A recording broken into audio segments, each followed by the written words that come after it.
আমার মায়ে সবসময় কইন ঠাকুর সবসময় দুপুর 12টার আগে দিতে লাগে, দুপুর 12টার পরে কখনো ঠাকুর দিতে নাই। আমিও চেষ্টা করি সকালে উঠিয়েই সবার প্রথমে ঠাকুর দেওয়ার, কিন্তু যেহেতু মেয়ের স্কুল, হাজবেন্ডের অফিস থাকে, যার লেগে আমি চাইয়াও পারি না। তারারে রওনা করিয়া দিয়া তবেই আমি ঠাকুর করে আই। এই ভিডিওটা গত পরশু দিনের, অর্থাৎ শনিবারের। আর শনিবারে তারার স্কুল অফিস সবই বন্ধ থাকে, মানে ছুটি থাকে।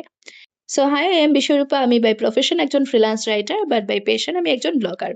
ব্রেকফাস্টে ওই দিন বানাইছিলাম পোহা আর সঙ্গে একটু কফি লই লিছিলাম। যেহেতু গলা ভাঙা, গলা বেদনা কয়েকদিন ধরিয়া, তো আমি ভাবলাম যে কফি খাইলে হয়তো একটু এনার্জি পাইমু।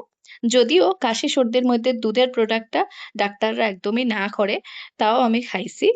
আসলে লিকার চা খাইতে আমার খুব একটা ভাল লাগে না। আমি অলওয়েজ দুধ চা বা দুধ দিয়া কফি আমার খুব ভাল লাগে। সকালবেলা উঠিয়েই যেহেতু সেদিন স্নানও গেছিলাম গিয়া, যার লিগা মৌলি সোয়াদ আছিল আর আমি বিছনাও গুছাইতাম পারছিলাম না। ব্রেকফাস্ট করিয়া ইয়া বিছনাটা গুছাইলাম, আর এদিকে বিছনার মধ্যে আমি ম্যাটও পাতাই দিছি, কারণ বিছনাটা নোংরা কম হয়। আর এদিকে আমার মেয়েরে দেখো ওইদিন একটা গরম ঢাকনা লাগাইয়া তাই কিরকম ভাবে গালটা পুড়ছে।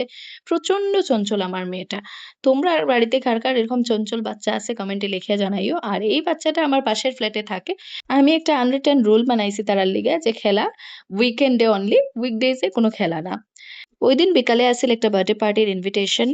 যেহেতু আমার শরীর একদমই ভালো না, সর্দি কাশি মাথা বেদনা, এটা লিগে খাইতে একদমই ইচ্ছা করাত আসিল না।